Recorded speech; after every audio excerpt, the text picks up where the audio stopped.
welcome to Mornings with Megan. My name is Megan Wysock. I'm the Assistant Director of Admissions here at Thaddeus Stevens College of Technology. Mornings with Megan is a short segmented series where we highlight one of our offices and get your questions answered. Today, we're focusing on admissions. My guest is none other than our Dean of Enrollment Services and my boss, Melissa Wisniewski. Melissa, thanks so much for joining us. Megan, thanks for having me. Looking forward to it. So we're going to get right into it and get to these questions. First question I have for you, Melissa, what items are required to submit to be considered for admission? Students must complete the application online that can be found at our website. Then you also need to submit the $45 application fee or a fee waiver and your high school transcript. If you're currently enrolled in high school, we'll take your current transcript, and then once you graduate in June, we will need your final official high school transcript at that time. Excellent. So I'm not the best test taker, but I'm considering coming to Stevens. There's a bunch going on with the SATs right now. Some are being canceled. Maybe some students don't have SATs. So is it required to take the SATs to be considered for admission?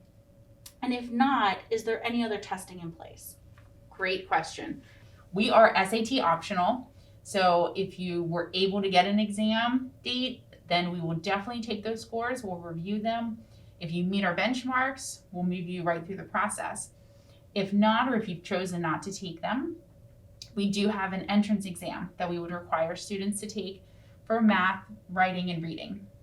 This one's a two-parter. First part, what is the benchmark GPA for consideration?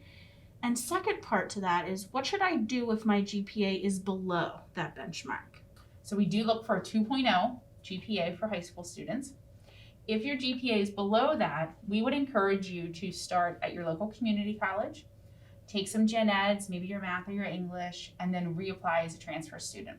At that time, we put much more emphasis on your college grades than on your high school grades. So I heard a rumor that it can be difficult or challenging to get into the college. Is that true? I wouldn't say it's difficult to get in, but what we run into, or students run into, is most of our programs are limited to only 25 students.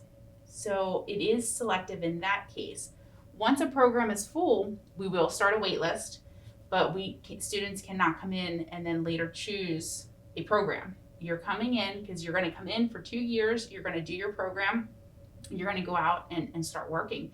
So keeping the size to 25 ensures all students have access to equipment in the lab, and that everybody's safe, and you're not overcrowded in a lab setting or a shop setting. So we do really adhere to that. So that's where we have students that run into that a program might be full, and it might be full early if it's a really high interest program. What tips do you have for potential students who are considering applying to Thaddeus Stevens College? Apply now. Early is the best. So we have not gone out with offers yet for fall of 21. We will start reviewing those here in the coming days. So get that application in, and those other documents I mentioned earlier, the high school transcript and the application fee. If you're going to need the entrance exam, get that scheduled as soon as we reach out to you to do that exam, because we can't review you until we have all of those items. So getting everything in early, staying on top of it, checking your email. I cannot say it enough. Check your email. We do send some letters home in the admissions office, but still email is definitely the main form of communication. So really to stay on top of things, really, that's what we need. Just get everything turned in. Fantastic.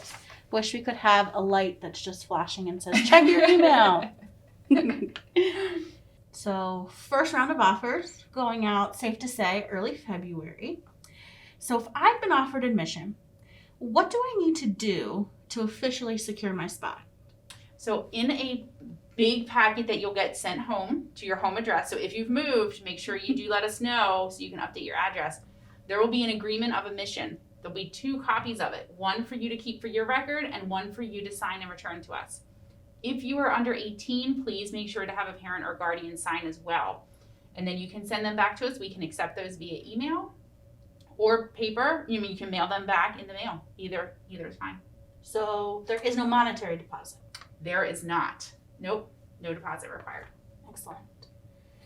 So with the first round of offers going out in early February, when do you expect the next round of offers will go out? So I anticipate that we'll be reviewing any students who complete the process each week.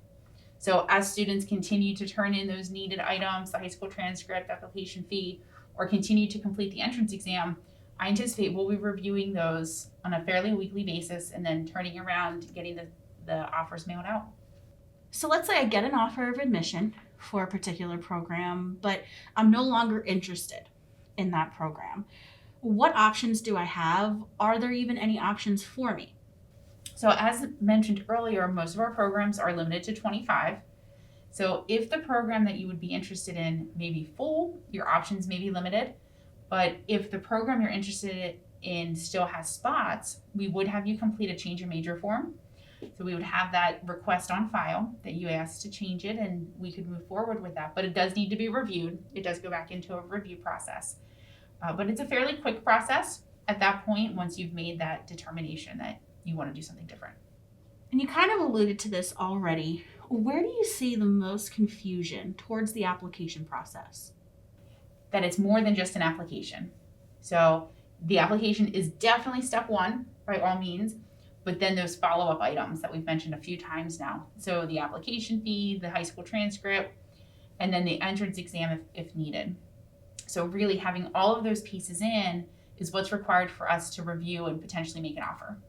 These are interesting times, considering you have some people who are working from home, some people who are physically on campus. So what is the best way to reach out to the admissions office if I have a question and I'm the student, maybe if a parent has a question about their student? What's the best way to get a hold of us? So we're currently working on a hybrid schedule. So some staff are in the office staggered, Monday, Wednesday, Friday, some are on Tuesday, Thursday. Our schedules are all different. Even each week can vary a little bit based upon schedules. So by all means, email. I'll say it again. That is definitely the best way to get a hold of us because everybody in the office has access to it. So even if the person who you might have been speaking with may be out for a day or two, someone else can still jump in and answer your questions for you. So that's definitely the fastest way to get an answer from us. Our email address is admissions@stevenscollege.edu. Well, thank you so much for answering those Yes. questions. Thank you Thanks. all so much for tuning into this episode of Mornings with Megan. Make sure to join us next time as we cover the ever daunting and intimidating financial aid process. But our goal is to take that stigma away. So we will see you next time.